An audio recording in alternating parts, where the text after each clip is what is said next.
Hey, how's it going? It's Keith Townsend from the CTOadvisor.com with today's CTO Dose. So we talked last CTO Dose about Agile Enterprise IT. Can large enterprises fail fast? Today's conversation, we're going to take the conversation a step forward. And we're going to talk about shrinking enterprise IT. Now, this is a bit touchy topic. I work in enterprise IT. Next year, 2018, will mark my 20th year in enterprise IT. And I've made a fairly good living off of implementing, supporting enterprise IT and obviously talking about technology in general. So it's a bit controversial topic to say that you're going to shrink enterprise IT.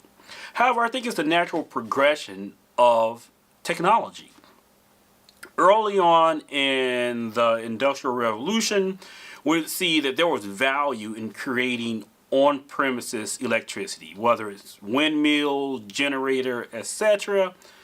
There was value and there was a competitive advantage if you could create electricity, use the machinery that electricity supported, and basically outproduce your competitor. Enterprise IT followed that same map, that if you could build your own internal systems, your SAP, your Exchange email systems, etc., if you can build that, you can increase productivity and beat your competitors. However, this has become commoditized, and getting email is as simple as going to google.com and signing up for Gmail or Hotmail, or take your pick, or Outlook Mail, whatever it's called. Getting and creating custom email, the average person, 2 or 3 person company can have a full-fledged email system. A 2 or 3 person company can have a full-fledged CRM. I can go to salesforce.com, get a full-featured CRM that competes easily with SAP. I can get an ERP system from the likes of a similar competitor to SAP. So technology becomes abstracted. It becomes demarketized. And yet, large enterprises, we continue to have huge enterprise IT shops. I predict that companies like Amazon will continue to move the ball forward. They started out in infrastructure as a service, and then they started to get more into platform as a service, and eventually software as a service. But the initial idea, and Andy Jassy talked about this a lot during AWS reInvent this year, is that the technology is there not because it's cool. You know, serverless databases are cool in concept, but the point that they were created is to solve a business challenge.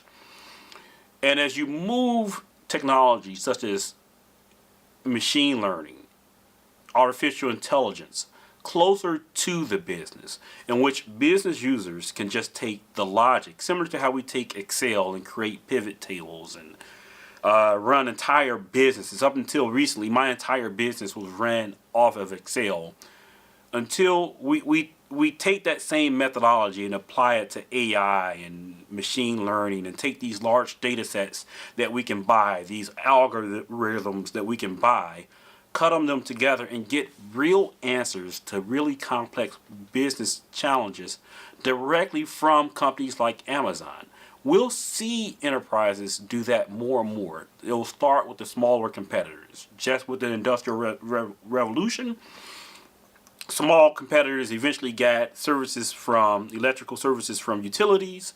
That advantage that large companies had to produce their own electricity shrunk until it disappeared altogether, where it had no competitive advantage to produce your own electricity unless you're one of the world's largest companies and manufacturers. The same is, I predict, will happen with technology.